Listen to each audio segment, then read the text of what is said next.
আসসালামু আলাইকুম, hello everybody, welcome back to my channel Savia's Greenery. আর আমি সাভিয়া আছি আপনাদের সাথে।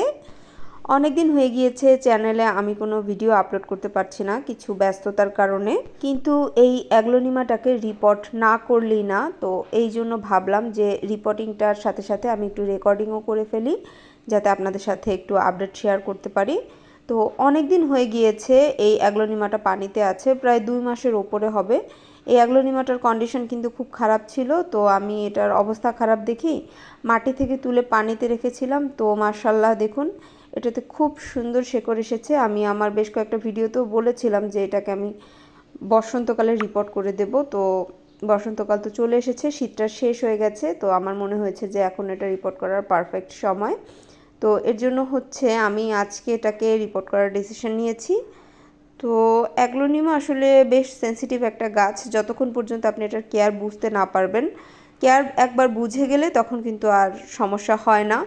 তো অ্যাগ্লোনিমা গাছে যখনই আপনারা দেখবেন যে সমস্যা হচ্ছে, পাতা সফট হয়ে গিয়েছে বা পাতা হলুদ হয়ে যাচ্ছে, পাতাগুলো নুয়ে পড়ছে, তখন আপনারা মাটি থেকে তুলে এটার যে শেকড় আছে সেটা চেক করবেন। অনেক সময় দেখা যায় শেকড়ে ছত্রাকের আক্রমণে বা শেকড়টা পচে গেলে তখন হচ্ছে আমরা এই ধরনের সমস্যা বেশি দেখতে পাই।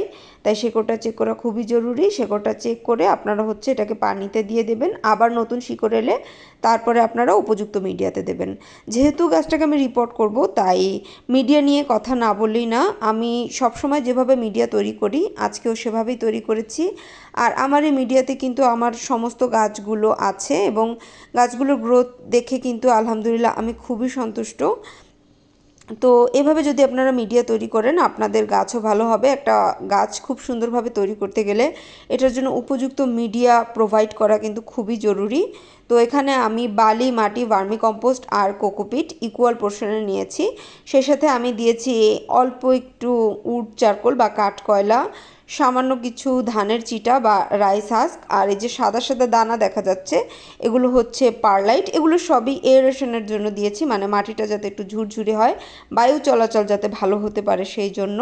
আর সেই সাথে এখানে আমি সামান্য পরিমাণে ছত্রাকনাশক ব্যবহার করেছি। অ্যাগ্লোনিমার ক্ষেত্রে কিন্তু ছত্রাকনাশকটা ব্যবহার করা খুবই জরুরি।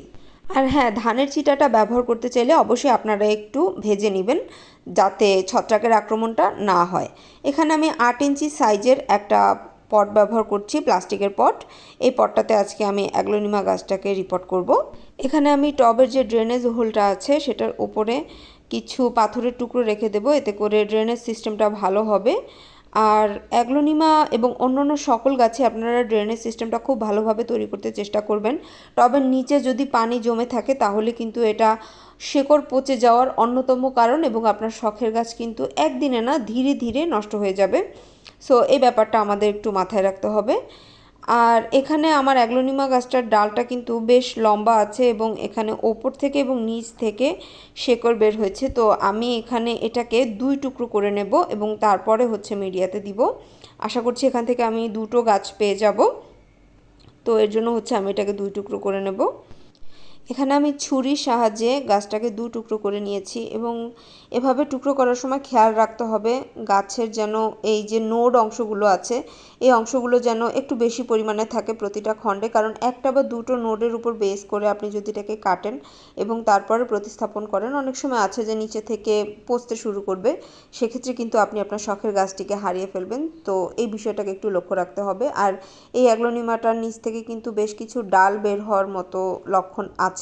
সো আশা করছি যে এখান থেকে আমি বেশ কয়েকটা চারা পেয়ে যাব। আর এটা হচ্ছে দ্বিতীয় টুকরোটা, এটাকে হচ্ছে আমি যথেষ্ট পরিমাণে নোড রেখে তারপরে কেটেছি। এখান থেকে আমি 3টাও বের করতে পারতাম, কিন্তু আমার কাছে মনে হয়েছে যে সেটা একটু রিস্কি হয়ে যাবে।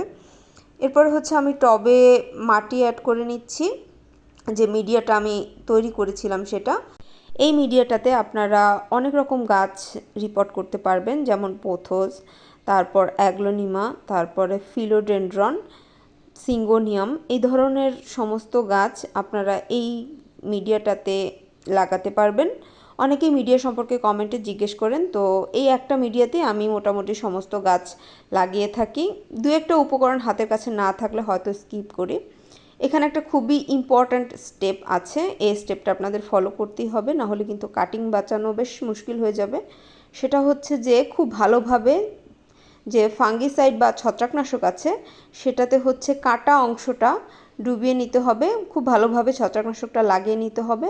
এতে করে হচ্ছে ছত্রাকের আক্রমণ বা ডাইব্যাকের কারণে কাটিং নষ্ট হয়ে যাওয়ার যে প্রবণতা সেটা অনেকটাই কমে আসবে।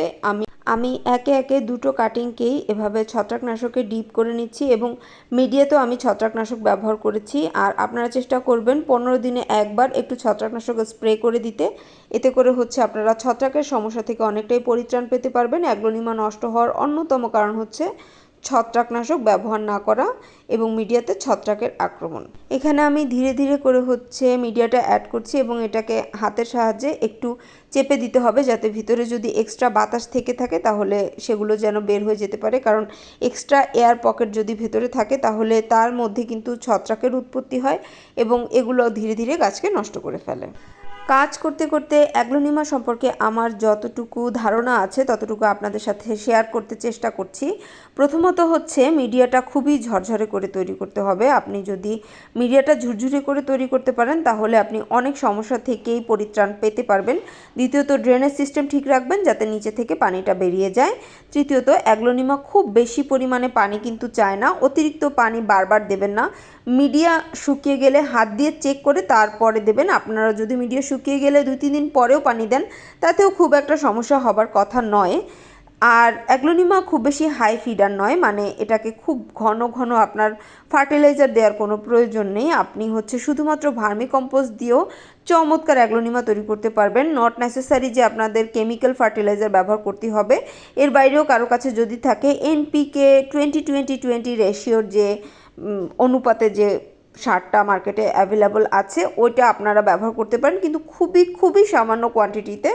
আর সেই সাথে হচ্ছে আপনারা মাসে একবার মাইক্রোনিউট্রিয়েন্টস যে আসে সেটা পানিতে ডিজলভ করে বা গুলে তারপর হচ্ছে এটাতে স্প্রে করে দেবেন।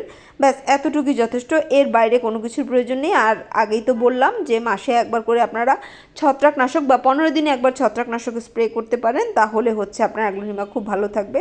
তো আমি এটাতে খুব ভালোভাবে পানি দিয়ে দিয়েছি এবং এরপরে হচ্ছে পাতাগুলোতে আমি স্প্রে করে দিচ্ছি। পাতায় স্প্রেটা আপনারা রেগুলার করলে অনেক সমস্যা থেকে রক্ষা পেতে পারবেন, যেমন মিলিবাগ হওয়া, এফিডস হওয়া, এগুলো থেকে আপনারা রক্ষা পেতে পারবেন রেগুলার যদি পাতার ওপরে নিচে চেক করেন, ডালের মাঝে মাঝে চেক করেন তাহলে। আর এই যে দেখুন নিচে থেকে কিন্তু পানিগুলো বের হয়ে গেছে, তার মানে হচ্ছে আমার ড্রেনেজ সিস্টেমটা একদম ঠিক আছে। এরই সাথে কিন্তু আমার অ্যাগ্লোনিমাটা আমি প্রপারলি রিপোর্ট করতে সক্ষম হয়েছি এবং আশা করছি কিছুদিনের ভেতরেই আমি এখান থেকে নিউ গ্রোথ দেখতে পাবো। এবং সেই সাথে অ্যাগ্লোনিমা সম্পর্কে আপনাদের যে সাধারণ জিজ্ঞাসাগুলো থাকে আশা করছি আমি সেগুলোরও ধারণা দিতে সক্ষম হয়েছি আপনাদেরকে। এরপরও যদি কারো কিছু জানার থাকে এবং উত্তরটি যদি আমার জানা থাকে আমি অবশ্যই আপনাদেরকে উত্তর দিতে চেষ্টা করব। এর জন্য আমাকে কমেন্টে জানান যদি কিছু জানতে চান তাহলে। আর ভিডিওটি ভালো লাগলে চ্যানেলটি সাবস্ক্রাইব করার অনুরোধ জানিয়ে আজকের মতো এখানেই বিদায় নিচ্ছি। আল্লাহ হাফেজ।